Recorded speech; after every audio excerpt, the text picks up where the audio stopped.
I remember the first time I saw the beach house. It wasn't glamorous, just weathered wood and salt-stained windows, but something in me knew it was ours. I had worked for years, grinding through office politics, dead-end promotions, and the long nights where the only sound was the hum of my laptop. Owning this house felt like proof that I could finally breathe, that maybe I'd made it. The key turned in the lock, and the smell hit me first. Salt, seaweed, and the faint scent of sun-bleached wood. I ran my hand along the railing of the porch, rough but solid under my fingers. I imagined my son, Marcus, running across the sand in the mornings, kicking up grains like confetti. I imagined the nights, fire pit blazing, laughter echoing against the waves. The door creaked open, and I stepped inside. The floorboards groaned in welcome. Sunlight poured through the tall windows, lighting up dust motes that danced like tiny spirits. I smiled. This was mine. Finally mine. Then my phone buzzed. Marcus. I braced myself for something ordinary, maybe a question about when I'd come down. "Dad," he said, excitement rolling off him like waves. "I'm bringing 30 people." I froze mid-step, the wooden floor suddenly sharp under my shoes. 30? 30 people? My quiet haven, my reward for years of sacrifice, was about to be overrun. My stomach sank, but before I could say anything, his voice cracked with joy. "It's going to be epic!" I looked around the house, imagining it full of chatter, music, the smell of snacks and sunscreen mixing into the salt air. A part of me wanted to pull the phone from my hand, run back to the porch, and just stare at the ocean alone. But another part felt that strange, stubborn pull. This was family. This was life. This was exactly what I'd wanted, wasn't it? I set the phone down, exhaling slow. The house waited, patient, open, silent, but I could feel the storm coming. And deep down, I knew one thing. I wasn't about to let chaos have the last word. By the time Marcus and his friends arrived, the sun was dipping low, painting the sky in streaks of orange and pink that made the ocean shimmer like liquid gold. I parked my truck along the driveway, the tires crunching against the gravel, and took a deep breath, trying to brace myself. 30 people, 30 bodies, 30 voices, 30 times the noise. The driveway erupted before I even reached the porch. Laughter, shouting, music booming from a portable speaker.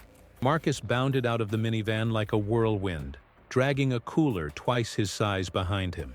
His friends tumbled out, backpacks, surfboards, and beach balls in hand. I counted, maybe 30, maybe 35. My eyes darted, but Marcus's grin was unstoppable, bright as the sun, impossible to argue with.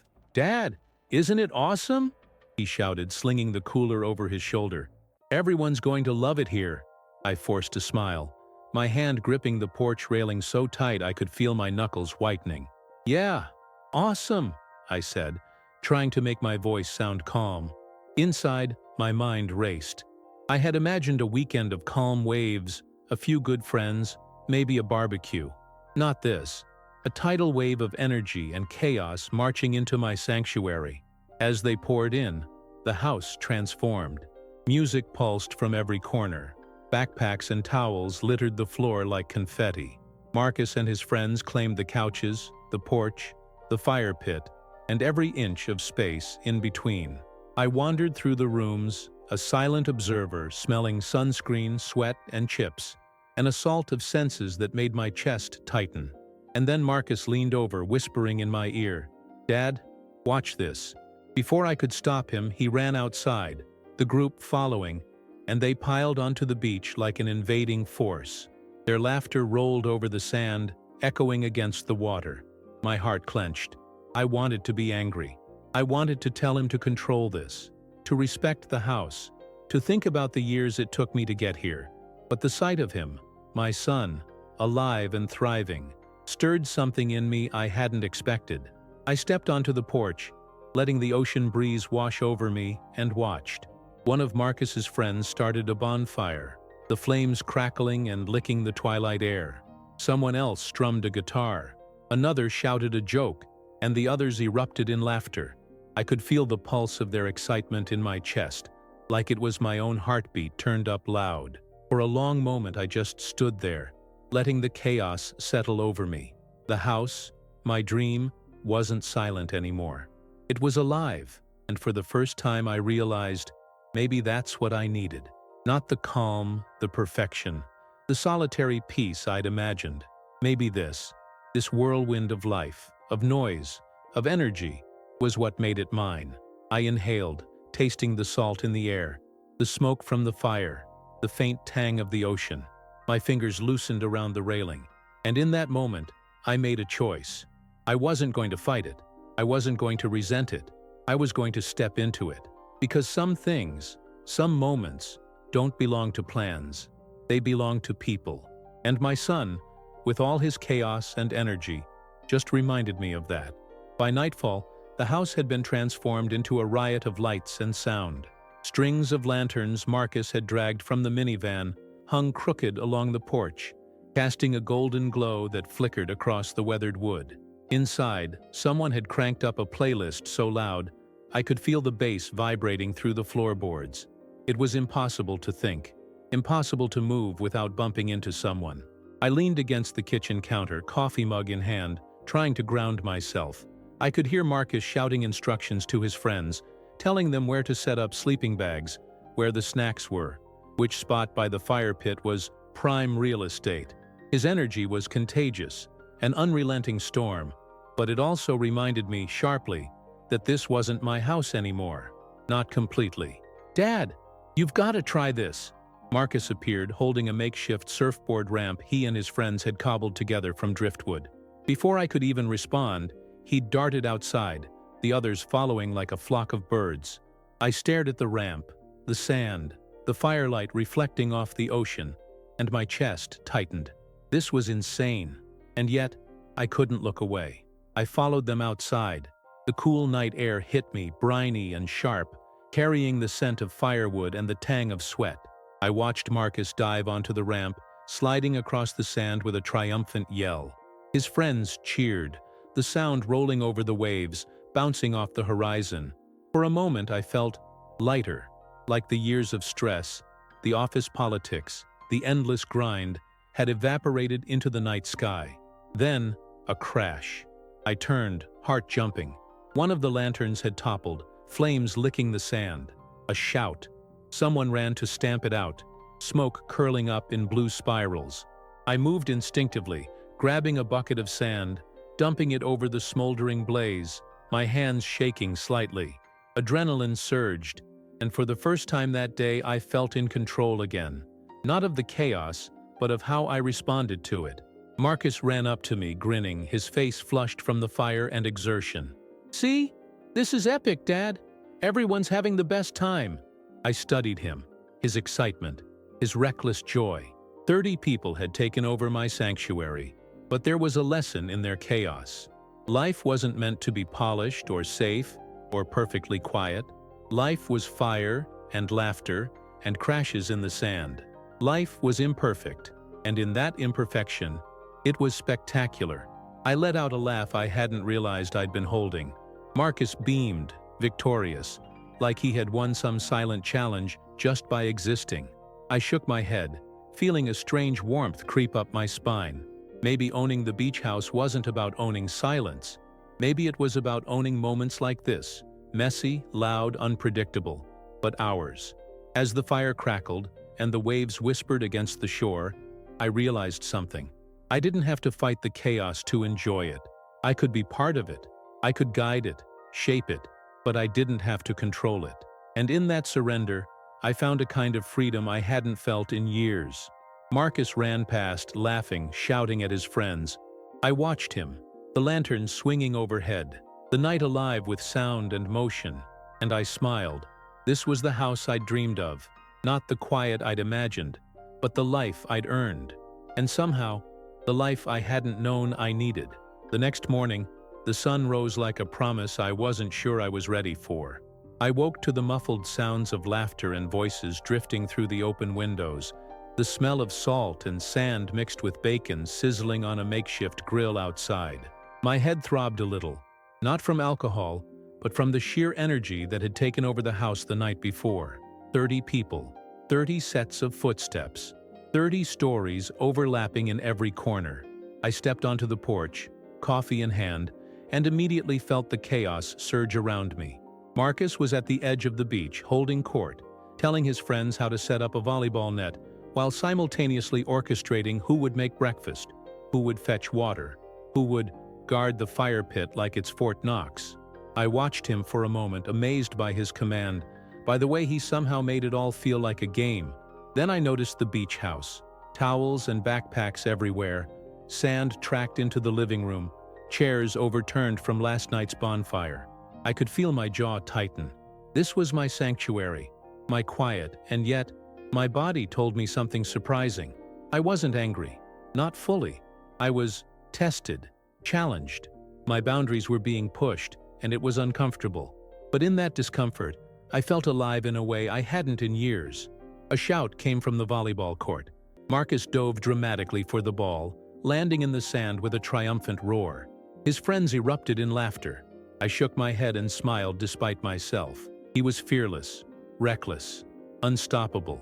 And I realized that part of owning this house wasn't about controlling it. It was about letting it breathe, letting it hold the people who made life messy and brilliant. But then came the first real crack in the idyllic morning. I heard it before I saw it. A sharp yell, someone tripping over a tangled cord from the speaker, falling into the sand, scraping a knee. Marcus ran over, hands outstretched, apologizing, checking the boy for injuries while still joking to ease the tension. I stepped closer, my instincts twitching. I could feel the surge of protective fatherhood mixed with frustration, all at once. I knelt beside the boy, rubbing his scraped knee, feeling the gritty sand stick to my fingers. "You okay?" I asked, voice steady. The boy nodded, wincing but smiling. Marcus clapped him on the back, still laughing, still making the accident part of the fun, rather than the disaster. I stood, brushing sand from my pants, realizing something crucial. Marcus wasn't reckless. He was alive. He tested boundaries, yes, but he built bridges too. And in that moment, I understood that owning this house, owning this life, it wasn't about order or control. It was about being present in the storm, about showing up, and about letting the people you love thrive, even if it made a mess. I walked toward the porch swing, settling into it with my coffee, watching the chaos unfold. The waves rolled in, relentless, steady, like the pulse of life itself. The smell of sunscreen, firewood, and ocean spray mingled in the air. Marcus and his friends were unstoppable, and I realized I didn't want to stop them. I wanted to watch, to guide, to share in their joy. For the first time since I'd bought the house, I felt a sense of alignment, of purpose. The house was more than wood and nails. It was a vessel for memories, laughter, and even missteps. And as I watched Marcus sprint into the water, shouting for someone to join him, I made a silent vow. No matter how messy, no matter how loud, no matter how chaotic, this house and this life would belong to us both. And yet, deep in the pit of my stomach, I felt a whisper of caution. 30 people were a lot, and the house had limits. I had to be ready, because storms weren't just loud, they could break things. And sometimes, the hardest part of owning something wasn't earning it, it was protecting it. By mid-afternoon, the house had become a living, breathing entity of its own. Music pulsed through the walls, laughter bounced off the ceiling, and sand seemed to have infiltrated every corner. I walked through the rooms, noting the chaos with a mix of disbelief and resignation. Flip-flops tossed across the floor, towels draped over the furniture, snack wrappers under the couch cushions. My sanctuary had been hijacked, but somehow it still felt alive, vibrant, unstoppable. I stepped outside onto the porch and immediately felt the heat of the sun on my skin, the smell of sunscreen mixing with the ocean breeze. Marcus was at the edge of the beach, orchestrating another epic challenge, involving a volleyball, a surfboard, and some sort of improvised obstacle course. His friends shouted, cheered, and stumbled over each other. The kind of reckless joy I hadn't seen in years. My heart twisted with pride and anxiety all at once. "Dad, you've got to see this," Marcus yelled, waving me over. He was drenched in sweat, hair sticking to his forehead, eyes sparkling with excitement. "We're doing the ultimate beach showdown." I followed, feeling the pull of inevitability. 30 people had transformed the beach into a battlefield of fun and chaos. I watched Marcus take the lead, assigning tasks, giving instructions, laughing when someone fell into the sand. And yet, beneath the surface, I could feel the tension building. 30 people were too many for one small house. Too many for me to control. Too many for even Marcus's energy to sustain. Then it happened. A loud crash from inside the house. I froze, a knot tightening in my chest. Running back inside, I found one of Marcus's friends had tipped over a table while wrestling for the last slice of pizza. Plates shattered, sauce staining the carpet. I took a deep breath, trying to calm the surge of anger threatening to boil over. Marcus appeared behind me, concern flashing across his face. "Dad, I'm sorry. I didn't see it." I held up a hand. "It's okay," I said, though the words felt heavy in my mouth. "Accidents happen, but we need to be careful. This is still my house." He nodded, his excitement tempered for a moment by the seriousness in my voice. And I realized that parenting, even at 35, wasn't about controlling chaos. It was about teaching boundaries while letting freedom exist. I stepped outside again, the sound of the waves grounding me, and watched Marcus rally his friends. They cleaned up the mess together, laughing at their clumsiness, and I felt a strange mix of pride and relief. He wasn't just a whirlwind of energy. He was learning responsibility, even if it came wrapped in chaos. The sun dipped lower, casting long shadows across the sand. I leaned against the porch railing, feeling the warmth of the day fade into the cool bite of evening.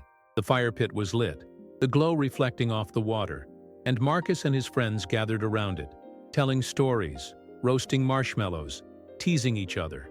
I poured myself a glass of water and let the scene wash over me. For the first time, I understood that this house wasn't about perfection. It wasn't about control. It was about life, the messy, unpredictable, loud, beautiful life we shared. I could try to impose order, but in doing so, I would miss what mattered most. The people in it, the memories being made, the laughter echoing against the waves. And as I watched Marcus toss a marshmallow into the fire, cheering when it caught flame, I made a silent promise. I would protect this house, yes, but I would also let it belong to him, to his friends, to the joy that he carried in every reckless, unstoppable motion. Because some things, some moments, weren't meant to be tamed. They were meant to be lived. Night had settled over the beach, and the house glowed with lantern light like a lighthouse of chaos. The sound of the waves mixed with music and laughter, creating a pulse that seemed to vibrate through my chest. I walked through the living room, stepping over backpacks and flip-flops, brushing sand from my hands, and trying to reconcile the mess with the quiet I had imagined when I bought this place. Marcus was outside, orchestrating some late-night beach adventure with his friends. Flashlights bobbed across the sand, their beams slicing through darkness, and I could hear the excited shouts carry over the water. I felt torn. Part of me wanted to tell him to settle down, to keep things under control, but another part, the part that had been missing for years, felt alive watching them run, fearless, unstoppable. Then came a shout. Not laughter, not joking. This was sharp, startled. I sprinted toward the beach, heart hammering, and found one of Marcus's friends caught in a tide pool, struggling to climb out. Marcus was reaching for him, hands outstretched, shouting instructions. Without thinking, I dove into the shallow water, grabbing the boy and pulling him to safety. Salt water sprayed my face, sand scraped against my knees, and my lungs burned from exertion. We collapsed on the sand, gasping and coughing. Marcus leaned over, hand on my shoulder, eyes wide. "Dad? Thanks," he said, almost shyly. I waved him off, brushing sand from my shirt. "It's what we do. We watch out for each other. Always." He nodded, then glanced back at the group. Their laughter had stopped, the excitement replaced with concern, and I realized something crucial. This house, this beach, this chaos, it demanded attention, responsibility, and presence. It could be fun, it could be wild, but it could also hurt. And as the father, as the man who had fought for this life, it was my job to be steady, even when everything else was spinning out of control. We walked back to the house, water dripping from our clothes, sand sticking to our skin. Marcus fell into step beside me, quieter now, thoughtful. "I guess we got carried away," he said, kicking sand along the path. "Yeah," I replied, placing a hand on his shoulder. "But you also showed me what matters. Life isn't about keeping everything perfect. It's about being ready when it gets messy." He smiled, a small, genuine smile that made my chest tighten with pride. 30 people had taken over my house, my sanctuary, my dream. They had tested my patience, pushed my limits, and even scared me. But they had also reminded me why I worked so hard in the first place. Not for silence, not for control, but for moments like this, where life hit you with its chaos, and you discovered your strength, your resilience, and your love. Inside, the house was still loud, still chaotic, but I didn't care. I poured a glass of water, sat on the porch swing, and watched the fire pit glow against the waves. Marcus joined me after a while, sitting on the swing beside me, shoulders touching. The night was calm now, the tension from earlier replaced by reflection and quiet triumph. "We did good today," he said softly, tossing a pebble into the sand. "Yeah," I replied, looking out over the ocean, tasting salt and freedom in the air. "We did." For the first time since I bought this house, I felt a deep sense of peace. Not because it was quiet, not because it was orderly, but because it was alive, full of people, full of energy, full of life. And I realized that maybe owning something wasn't about control at all. Maybe it was about presence, love, and the courage to embrace chaos when it came calling. And with Marcus beside me, 30 people in the house, and the waves stretching endlessly before us, I knew I was ready. Ready for whatever came next. The next morning, the house felt different. Not quieter, far from it, but charged. I could hear voices from the beach before the sun had fully risen. The slap of surfboards against the sand, the low hum of laughter and early morning music. I rubbed my eyes and stepped onto the porch, coffee in hand, feeling the tension coil in my chest. Yesterday had been chaos, but today felt like it could tip over into something bigger.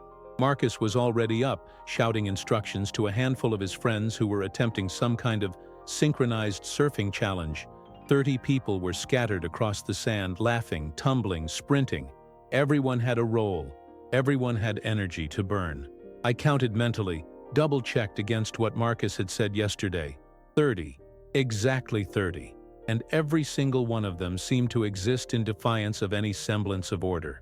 I watched him for a moment, and a strange mixture of pride and anxiety twisted inside me. He had this infectious energy, this unstoppable force of nature, and yet I couldn't ignore the truth. A house this small, this delicate, with 30 people acting like a hurricane. It was fragile. My sanctuary, my dream, had limits. And then it happened. A loud crack. I froze mid-step. From the corner of the porch, I could see one of the older boards of the railing bending under the weight of a group of kids leaning on it to take a selfie. My stomach dropped. The railing could snap. Someone could fall. "Marcus!" I shouted, voice carrying across the sand. The music cut off mid-chorus, and all 30 heads turned toward me. Marcus froze, mid-laugh, eyes wide. I jogged toward the railing, heart hammering. "Step back! Everyone step back from the railing!" My voice shook, but I forced authority into it. The group hesitated, then obeyed, shuffling away from the danger. I reached the railing and tested it, pressing down with my hands. It groaned ominously, far more fragile than I had realized. Marcus approached, hands raised in apology. "Dad, I didn't see it. You need to pay attention," I said, voice low but firm. "This house has limits. You and your friends have fun, but you can't risk each other's safety. Or mine." He nodded, guilt flashing across his face. But then something unexpected happened. The group started picking up towels, surfboards, even pulling chairs away from danger. They listened. Marcus took the lead, guiding them without scolding, transforming my warning into a lesson they could follow. For a moment I stood back, breathing in the salty air, listening to the waves crash, the laughter softening again. I realized something vital. Owning this house wasn't about keeping everything perfect. It wasn't about stopping the chaos. It was about being vigilant, being present, and knowing when to step in before disaster struck. Later, as the sun climbed higher, I walked along the shoreline, Marcus trailing beside me. "I get it now, Dad," he said quietly. "I get why you bought this house. I get why it matters so much. It's not just for me, it's for you, too." I smiled, feeling a warmth spread through me. "Yeah, and it's ours, both of us, together, but we have to respect it."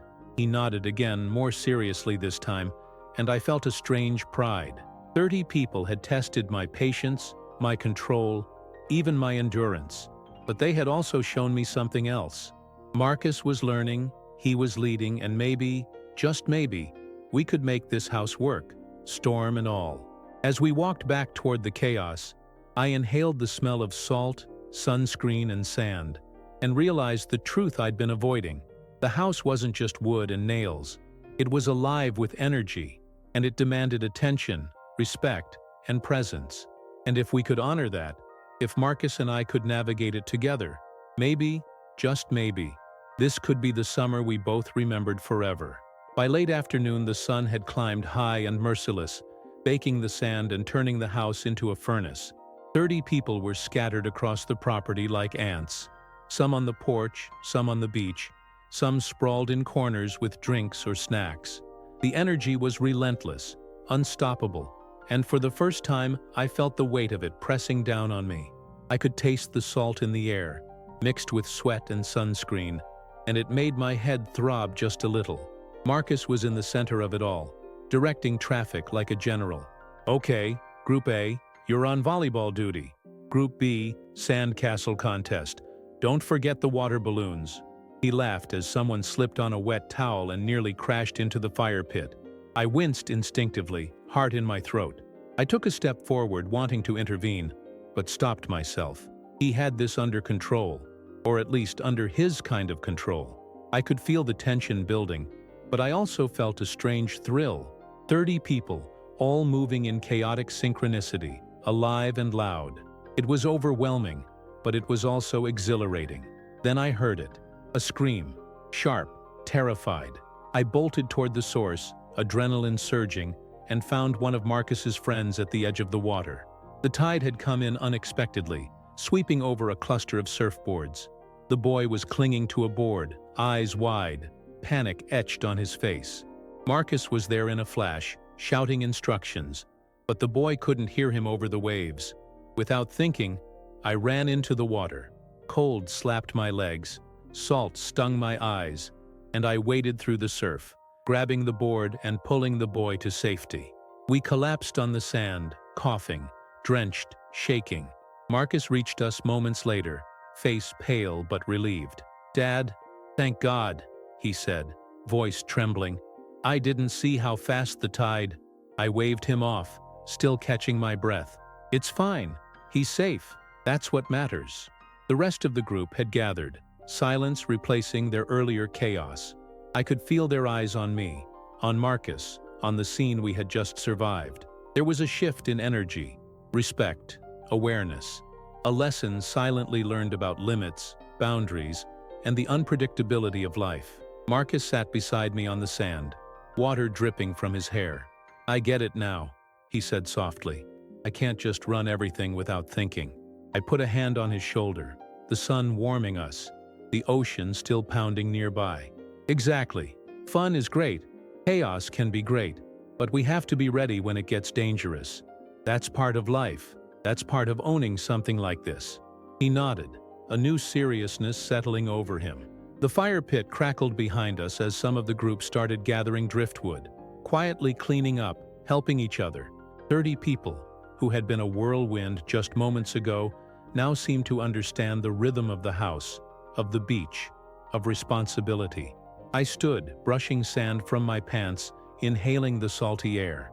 The house, the ocean, the sun, everything was alive. It demanded attention, demanded respect, and yet it gave back more than I had imagined. Laughter, stories, memories being made in real time. Marcus stood beside me, chest heaving, eyes bright. "We're going to be okay, Dad. We can do this." I smiled watching him, feeling a pride so deep it burned in my chest. "Yeah, We can. And as I looked at the house, still standing after the day's storms, still filled with life, I realized something. Owning this house wasn't about controlling everything.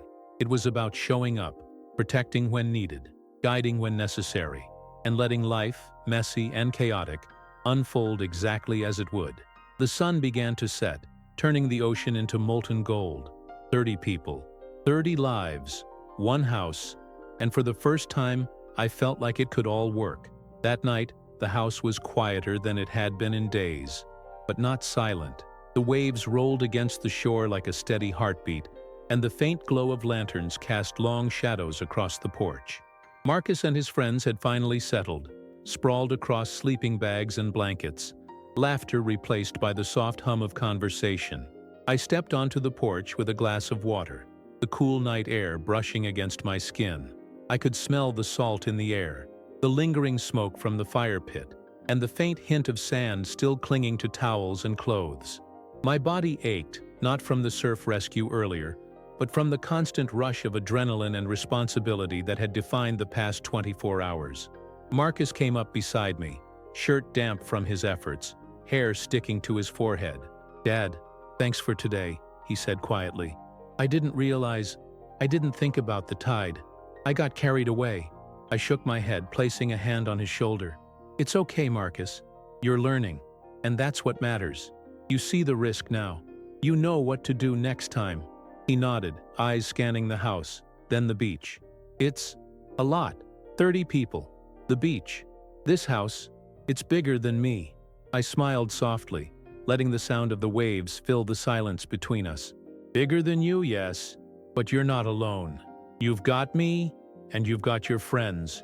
You've got all of us. And this house, it's built for life, not perfection. It's built for people who care, who try, who live." He leaned back against the porch railing, staring at the horizon, the moon reflecting silver across the water. "I think I get it now. It's not just about having fun. It's about responsibility, respect, being ready when things go wrong." I nodded, feeling a swell of pride. "Exactly. That's what I wanted to teach you. That's why I bought this house. Not for quiet nights alone, not for perfection, but for moments like this, when we're tested, and we rise together." He turned to me, a smile creeping onto his face despite the seriousness. "We're going to survive this, aren't we?" I chuckled, the tension of the day finally melting a little. "We're not just going to survive, Marcus. We're going to thrive. 30 people, chaos, storms, tides. We'll handle it. And when it's all over, we'll have stories no one will ever forget." The fire pit crackled. A small group gathered around it, roasting marshmallows, sharing quiet conversation. Laughter floated from the beach where a few others still lingered, chasing the last bit of twilight. I leaned back on the porch swing, glass in hand, taking it all in. The chaos, the beauty, the lessons being learned in real time.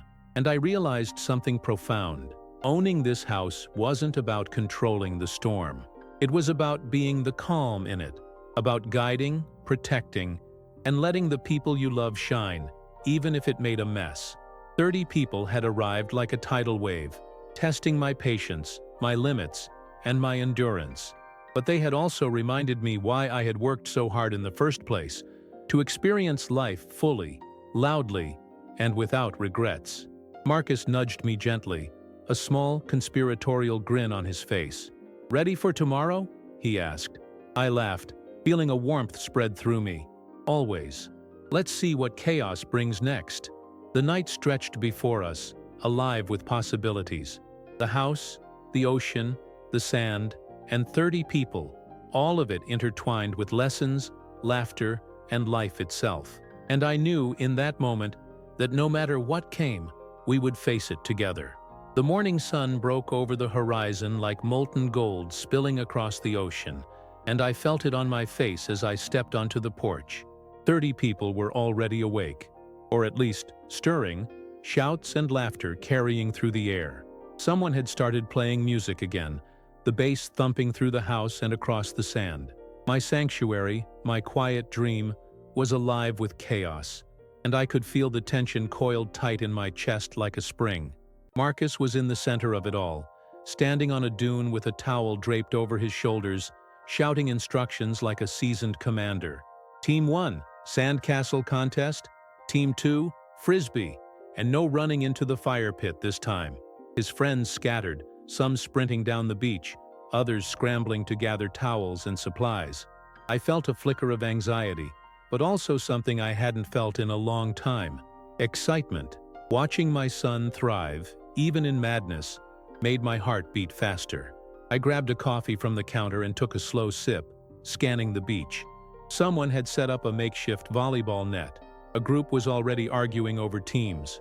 A few people had started building a bonfire pit for later, dragging driftwood in small, haphazard piles.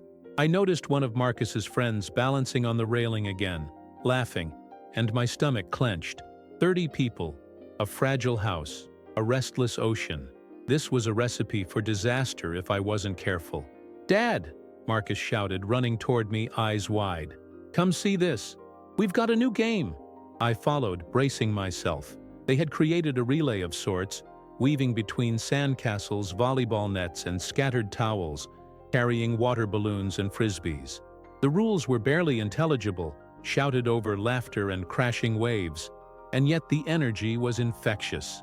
I could feel it pulling at me, daring me to join, daring me to let go of my careful control and dive into the chaos. Before I could respond, someone tripped on a piece of driftwood, sending a water balloon flying directly at me. I caught it instinctively, feeling the cold splash of water on my hands, and heard a chorus of laughter erupt. Marcus grinned, triumphant. "See, Dad? You're in the game." I let out a laugh, surprising myself. Maybe this was what I had bought the house for. Not quiet mornings alone with the ocean, not peaceful sunsets. Maybe this was it. Life, messy, loud, chaotic, full of energy, mistakes, and moments that made your chest tighten with joy. I joined the relay, running across the sand, dodging friends, tossing water balloons, and for a few glorious minutes, I forgot everything else. The grind at work, the long years of sacrifices, even the fear that this house might be too fragile for 30 people. But then came the warning sign. A sudden, sharp scream split the air. My heart lurched. I sprinted toward the sound, Marcus right behind me. On the far side of the beach, one of his friends had climbed onto a large driftwood log that had washed ashore and was attempting some kind of stunt. He slipped, nearly falling into the shallow surf. I dove, grabbing him just in time, pulling him to the sand. Salt water stung my eyes, sand ground into my palms, and adrenaline coursed through me in a violent rush. He coughed, sputtering, wide-eyed, and I could feel my chest tightening, not from exertion, but from the fear that one misstep could have turned tragic. Marcus landed beside me, hand on my shoulder, eyes filled with a mix of relief and guilt. "Dad, I didn't see him go that far," he said softly. I shook my head, breathing hard, brushing sand from my arms. "It's fine. He's safe. That's all that matters." We walked back to the house, drenched, sand sticking to our skin. Marcus was quiet, reflective, a rare seriousness settling over him. I think I get it now," he said slowly. "Having fun is great, but this house, the beach, 30 people, it's bigger than me. I can't just run around without thinking." I smiled, feeling a pride so deep it made my chest ache. "Exactly. Life is bigger than any of us. Fun is great, chaos is great, but you have to respect the house, respect the ocean, respect the people around you. That's part of owning something like this. Part of being part of something bigger." He nodded, looking out at the waves glinting in the morning sun. I could see the lesson sinking in. The first real understanding that responsibility didn't take the joy out of life, but it shaped it, gave it meaning, gave it safety. 30 people had stormed into my house, taken over my sanctuary, and tested every boundary I had imagined. And yet, in that chaos, Marcus was learning how to lead, how to guide, how to care without smothering. The rest of the group began gathering driftwood, cleaning up towels, setting up water stations. It wasn't perfect. They were still loud, still chaotic. But there was a rhythm now, a respect forming, unspoken, but palpable.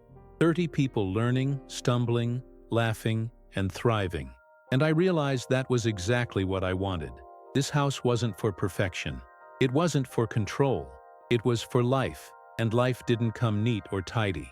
I leaned against the porch railing, taking a deep breath of salty air, and watched Marcus dive back into the chaos, laughing and shouting, directing, helping, leading. He was alive, fearless, unstoppable, and he was learning responsibility in the fire of experience. I smiled, feeling a warmth spread through me. 30 people, a fragile house, a restless ocean. And yet somehow it all felt right, because this house wasn't just wood and nails.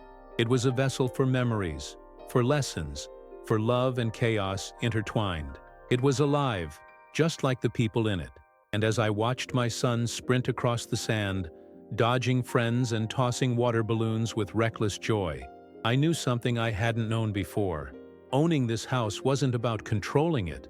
It was about presence, about guidance, about being ready when life surged, and about letting the people you love shine, even if it made a mess. And in that moment, as the sun climbed higher and the waves crashed relentlessly against the shore, I realized we were ready for whatever chaos tomorrow, or the rest of this summer, might bring. The day started with a heat that pressed against my skin like a weight, the kind of relentless sun that made sweat bead along your hairline and stick your shirt to your back. I stepped onto the porch with a cup of coffee, feeling the warmth hit me, and immediately noticed the evidence of last night's chaos. Towels draped over chairs, sand tracked into every corner, a faint smell of smoke and marshmallow lingering from the fire pit. 30 people had taken over my house completely, and I could feel the pressure building in my chest like a storm about to break. Marcus was already at the water's edge, rallying his friends for what he called a surf showdown.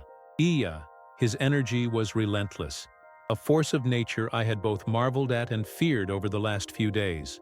"Dad, come check this out," he yelled, waving me over, excitement rolling off him in waves. I took a deep breath, stepping down from the porch, bracing myself for whatever chaos awaited. The beach had been transformed. Towels and blankets formed a patchwork across the sand. Someone had started a volleyball game with improvised rules, while another group had constructed a barricade of driftwood and chairs for a water balloon war. Music pulsed through a portable speaker, its bass rattling my chest. And everywhere, the smell of salt, sunscreen, sweat, and sand was thick in the air. My heart raced, part anxiety, part exhilaration. I joined Marcus at the water's edge, where he and a group of friends had lined up their surfboards. "Okay, rules," he shouted, grinning ear to ear. "Longest ride wins, no cheating, and no falling on anyone." I glanced at the boards and the incoming waves, my stomach tightening. The ocean was unforgiving, and 30 people all trying to navigate it simultaneously was a recipe for disaster. "Marcus, be careful," I called, my voice carrying over the surf. He waved at me, dismissing the concern with a laugh. Then it happened. A sudden shout cut through the morning air. One of the younger kids, trying to catch a wave, lost his balance and went tumbling into the water. Panic flared in his eyes as the current pulled at him. Without thinking, I sprinted into the surf, feeling the cool water slam against my legs, sand shifting beneath my feet. Marcus followed closely, his voice shouting instructions, but the boy was struggling, fear making him panic. I grabbed him just in time, pulling him to shore, gasping for breath, water and sand clinging to my skin. Marcus landed beside me, chest heaving, his face pale but relieved. "Dad, thank God," he said, voice shaking. I didn't see him.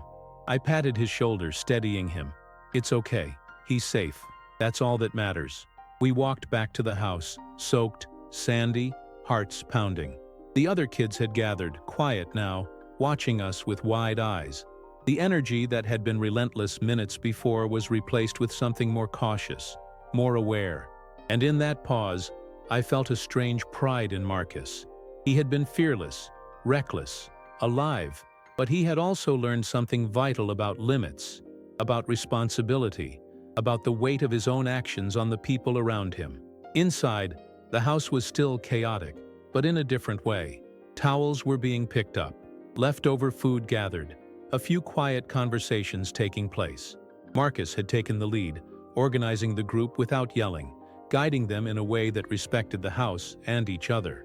I watched him from the doorway, my chest tightening with pride and relief. 30 people had arrived like a storm, but now, under Marcus's guidance, there was rhythm, a fragile harmony forming out of chaos. By mid-afternoon, we had established a routine. Groups rotated between volleyball, sandcastle building, and the beach relay Marcus had invented. The ocean continued its relentless pounding, waves glittering under the harsh sun. I sat on the porch, glass of water in hand, feeling the sweat on my back, listening to laughter, the slap of surfboards against the sand, the hum of conversation. I realized something crucial. This house, this beach, wasn't mine to control. It was ours to navigate. Marcus came running toward me, dripping wet, a triumphant grin on his face. "Dad, we're winning the relay!" he shouted, tugging at my arm.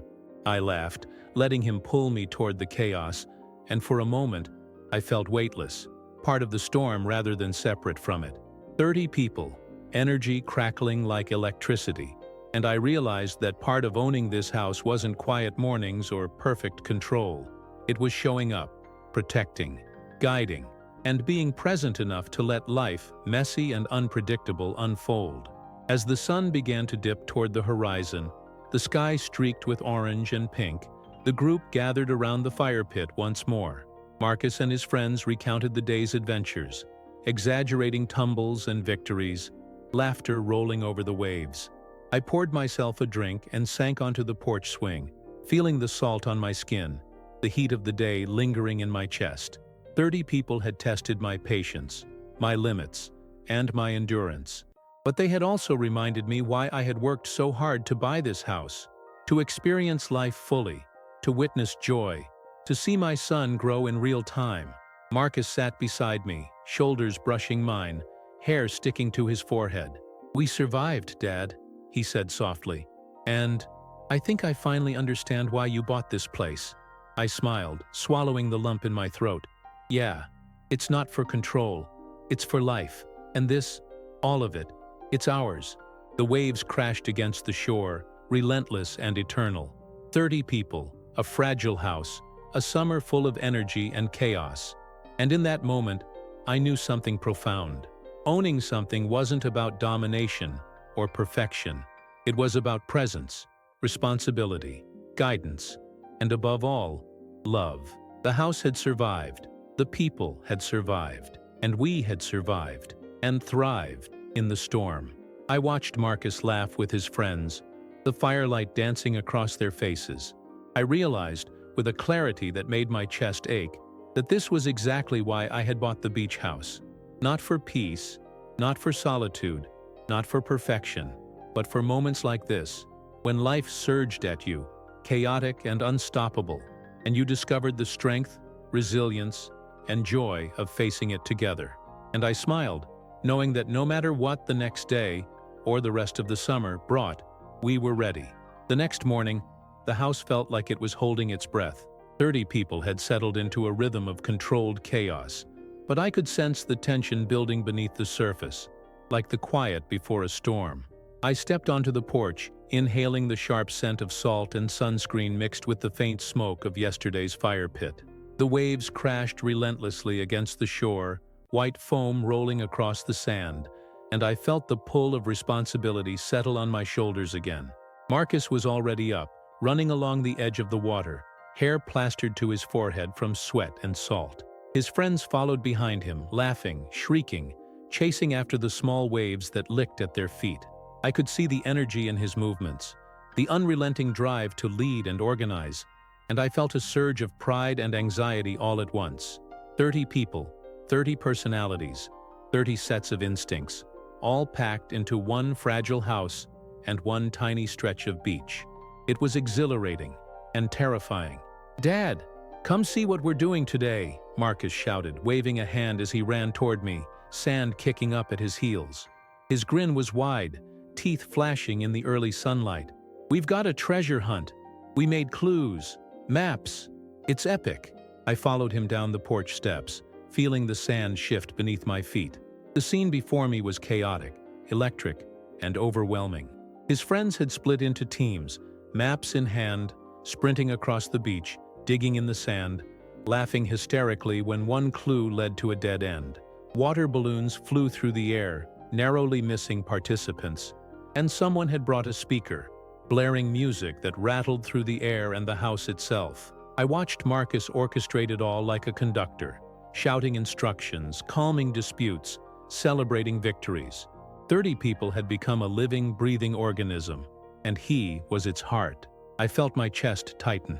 My sanctuary, the house I had dreamed of for years, had been transformed into something unrecognizable, and yet it felt alive in a way I hadn't anticipated. Then came the first sign of real danger. A loud shout pierced the air. I froze. From the corner of my eye, I saw one of the younger kids scrambling near a sharp cluster of rocks by the shoreline, trying to dig for a hidden treasure they'd misinterpreted from the map. One misstep, and they could fall, cut themselves badly. Instinct took over. I sprinted toward them, sand flying beneath my feet, my heart hammering. Marcus followed immediately, calling instructions over the roar of the waves. I reached the child just in time, grabbing their arm and pulling them back onto safer sand. The kid was wide-eyed, shaking with a mix of fear and excitement. Marcus knelt beside us, his own chest heaving, and whispered, "Dad, thanks. I didn't—" I shook my head, brushing sand from my pants, feeling the adrenaline drain slowly. "It's okay. That's why I'm here. That's what we do." The moment passed, and the other kids, now more cautious, began following Marcus's careful instructions.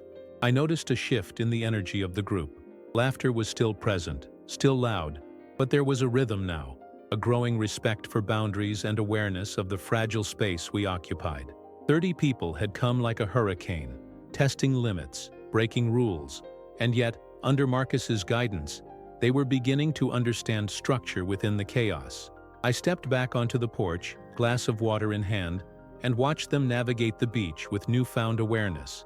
The waves sparkled under the mid-morning sun, relentless and eternal. The smell of salt, sunscreen, and sand clung to the air, a reminder of the life and energy that thrived here. I realized something important. Owning this house wasn't about controlling every moment, every person, every wave.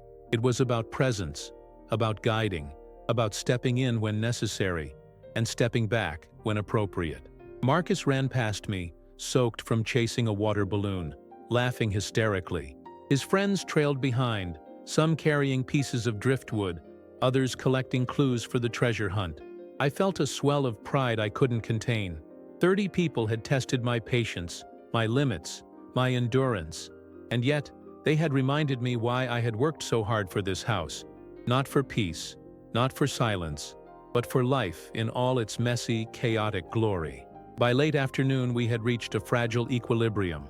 The treasure hunt was winding down, teams collapsing in laughter and exhaustion on the sand. Marcus stood on a small rise, surveying the scene like a general after a battle. I watched him, chest tight with pride, realizing that in guiding these 30 people, he had grown. He wasn't just my son anymore. He was a leader capable of responsibility, aware of risks, and yet still full of energy and joy. I poured myself a drink and sank onto the porch swing, letting the warmth of the sun and the sounds of the ocean wash over me. 30 people, one fragile house, endless waves, and a summer that had already tested every boundary I had imagined. And yet, in this chaos, there was something powerful. Life, unfiltered, alive, and thriving in ways I had only dreamed of. Marcus came to sit beside me, dripping wet, hair plastered to his forehead, but glowing with pride. "We survived today, Dad," he said softly, "and I think we're really getting the hang of this." I smiled, letting the words settle. "Yeah, Marcus, we're not just surviving. We're learning, growing, and thriving. And this house? It's ours. For the chaos, the fun, the mistakes, and the memories." The waves rolled in, relentless, eternal. 30 people had arrived like a storm, testing everything, and yet somehow we had found a rhythm. I knew there would be more challenges, more risks, more tests, more moments that would demand vigilance, patience, and courage. But for now, I allowed myself to breathe. to watch, to feel proud of what we had created together. This house, this summer, this chaos, it wasn't perfect, but it was alive. And in that life, I found something I had been searching for all along: connection, joy, and the knowledge that no matter what came next, we were ready to face it together. By mid-morning, the house had become a symphony of noise and movement. 30 people had transformed every corner of the property into a playground, and the smell of sunscreen, salt, sweat, and coffee lingered thickly in the air. I stepped onto the porch, coffee in hand, listening to the chaos ripple through the rooms below me. The floorboards creaked under my feet, a familiar groan I had come to recognize as the heartbeat of this old house. The fire pit from last night still smoldered faintly, a reminder of the energy that had consumed us all just hours before. Marcus was already down by the beach, orchestrating yet another game. His friends ran in every direction, diving through the sand, laughing, yelling, slipping occasionally but never letting it stop them. I felt a mix of pride and exhaustion as I watched him. He was commanding, fearless, alive in a way that was both inspiring and terrifying. 30 people, all moving with reckless energy, and yet he somehow kept them together. "Dad," Marcus called, waving his hands. "Come help us build the ultimate sand fortress. It's going to be massive. Everyone's in on it." I followed him down the steps, sand crunching under my shoes. The beach was alive with motion. Kids digging trenches, older friends stacking wet sand into towers, and someone attempting to create a moat with a bucket that tipped repeatedly. Water balloons were flying through the air, narrowly missing bodies, laughter blending with the crashing waves. The scene was chaotic in the purest sense of the word, but there was order emerging from the chaos, subtle and imperfect. I got down on my knees, helping dig a trench for the moat. The cool, wet sand stuck to my hands, grounding me in the moment. Marcus leaned over my shoulder, instructing where the walls should rise higher, which towers needed reinforcement. I realized something important. This house, this beach, this chaos, it wasn't mine to control. It was ours to navigate, to shape together, and to survive with care and attention. Suddenly, a sharp shout tore through the air. One of the younger kids had run too close to the surf while chasing a rogue water balloon, slipping on wet sand and tumbling into the shallow waves. I bolted, adrenaline igniting every muscle, and grabbed the boy just before he was fully swept off his feet. The ocean hissed against us, pulling at our legs, while Marcus reached us moments later, shouting instructions and panic in his voice. I pulled the boy safely onto the sand, chest heaving, heart pounding. "You okay?" I asked, voice firm but calm. He nodded, wide-eyed and shivering slightly.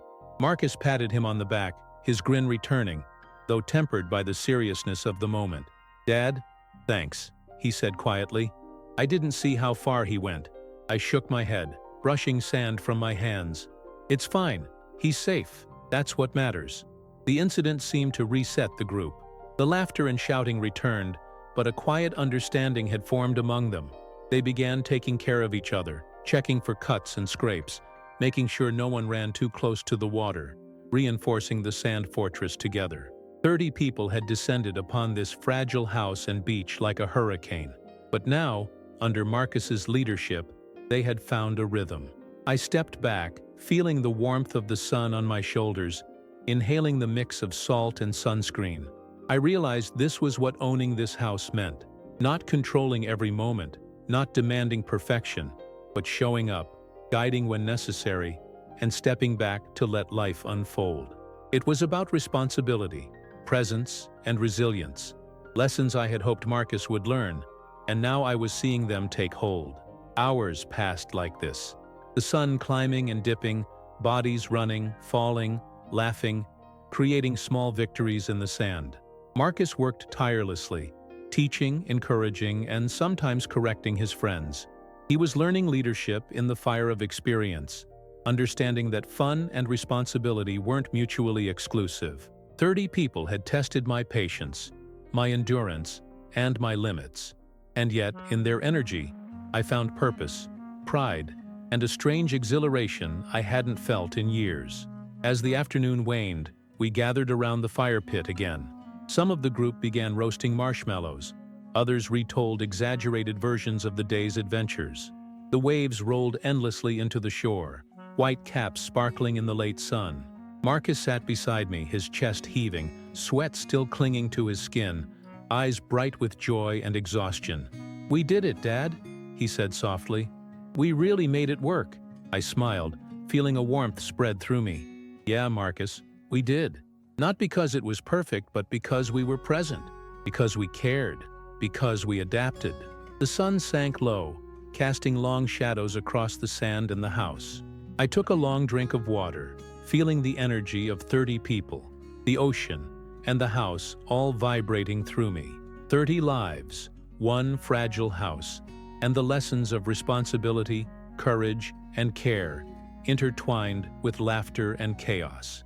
I realized that summer wasn't about quiet mornings or perfect control.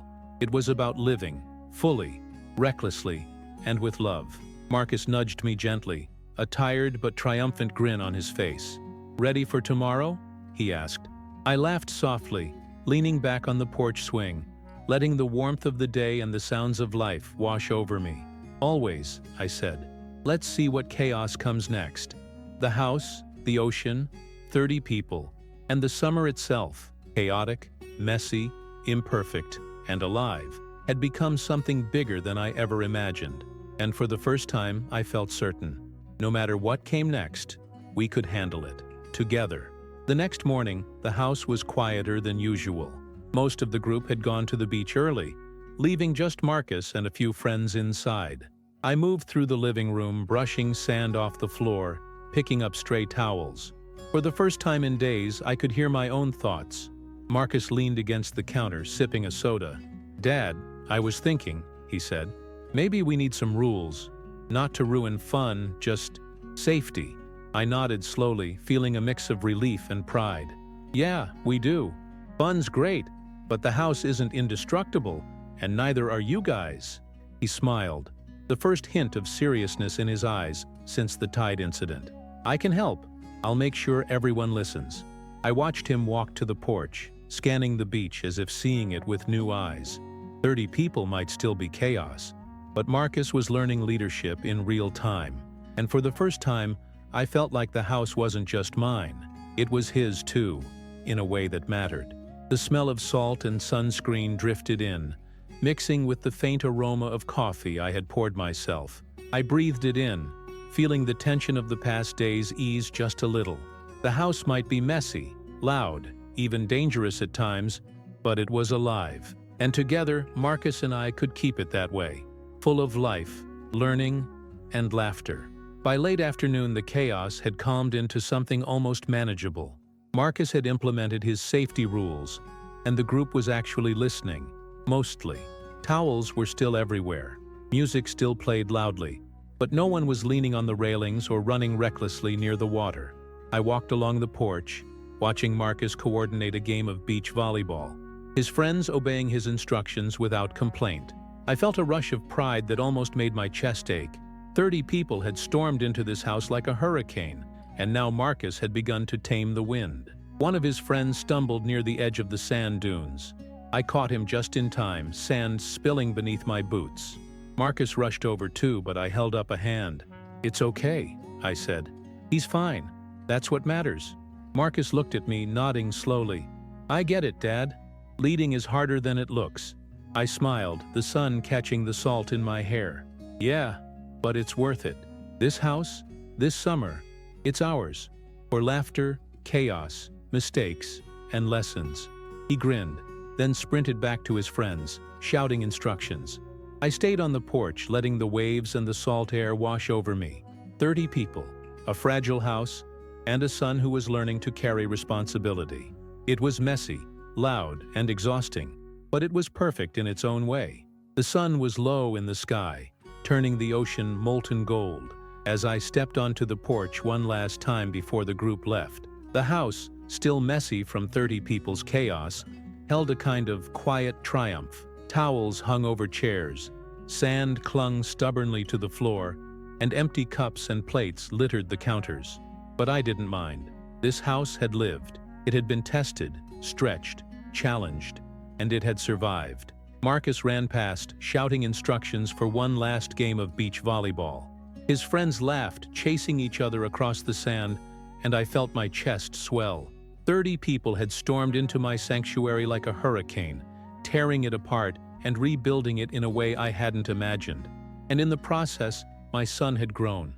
Stronger, more aware, more capable. I walked down to the beach, feeling the sand cool under my feet, listening to the waves crash. Marcus ran up beside me, dripping with sweat and sand, grinning ear to ear. "Dad, I think we really did it," he said. "We survived.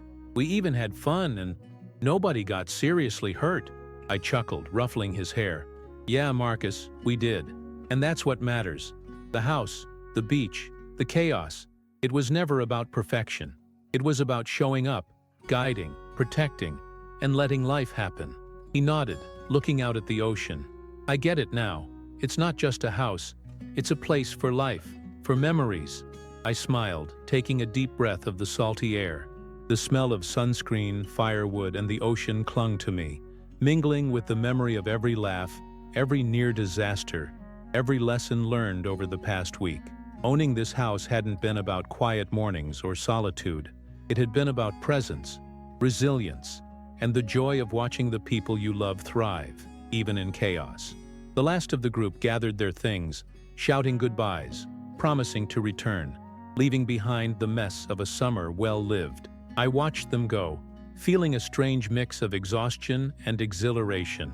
Marcus fell into step beside me, shoulders brushing mine, and I felt a deep, unspoken understanding pass between us. "Ready for next summer?" he asked, half teasing, half serious. I laughed, looking at the golden waves, the warm house behind us, the traces of a chaotic but perfect week. "Always," I said.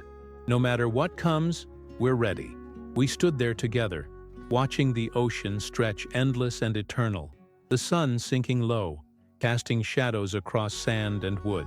30 people had arrived like a storm, tested our patience, and stretched the limits of this fragile house. And in the end, we had survived. We had thrived. We had lived. This was more than a house. It was a home, a classroom, a playground, and a sanctuary. For laughter, for lessons, for life itself. And as Marcus turned to grin at me, sand clinging to his skin, eyes sparkling, I knew one thing with absolute certainty. We had done it together. The house had weathered the storm, and so had we.